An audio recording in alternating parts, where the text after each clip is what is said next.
There I was, young Veronica Dean, in the blue and white dress heading to the priest's again. Been several times by now. Wilfred had been in Blinkbonny for many months, and he was loved and admired by all. Such a lovely man, they said, so devout and splendid in his robes, and so devoted to his priestly duties. So elegant, so distinguished, so polite. You can sense the holiness in him. How lucky we are to have him here among us. The times I'd been were much as the first. I went, I combed, I cut, I gelled, got paid, then left. He'd let it be known that he was very pleased with me, and Mr Gabrielli was as well. Anyway, I got to the house and Dolly Atkinson let me in. She reached out and tucked a strand of hair behind my ear. "That's better," she said. "It's good to look smart for Father Wilfred, isn't it?" She said how lovely my dress was. She said how pretty I was becoming. "You know the way by now," she said. "Off you go, my pet." I went through the corridors, past the little statues, through the scents of incense and polish and candles. He was waiting as always in the room, with the crucifix and the high windows. But it was different this time. He was in his vestments. A gorgeous heavy cloak of green and gold hung over his shoulders. He raised his hand, but didn't look at me. "I have just said Mass, Veronica," he whispered. "Bear with me.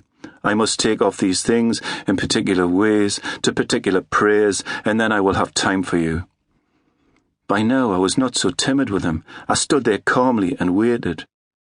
He muttered and murmured under his breath. He whispered the names of God and Jesus, and lifted the cloak over his head and laid it on a table.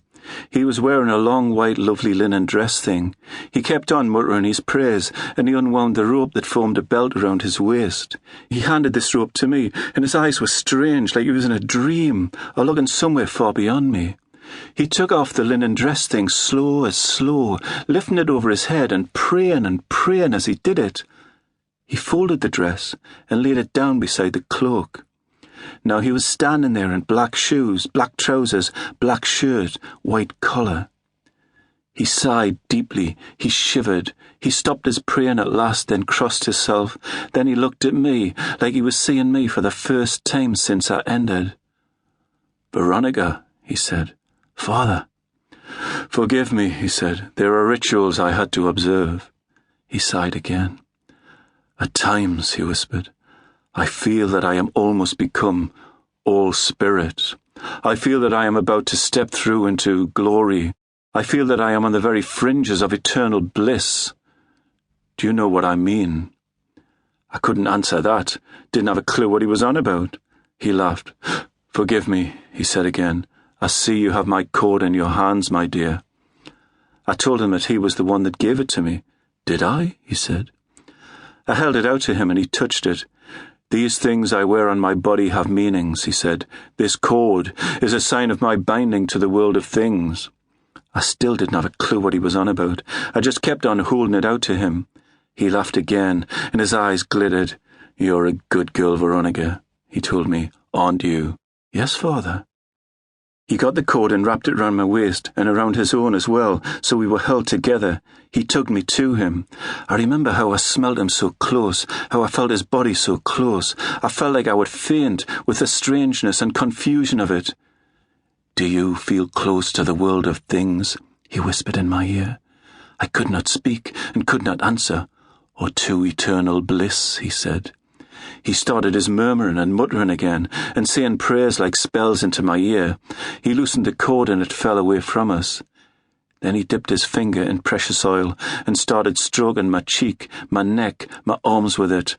"Let me bless you, Veronica," he said. He muttered some weird words I couldn't understand. He mingled my name up with the weird words like I was part of the prayer and part of the spell.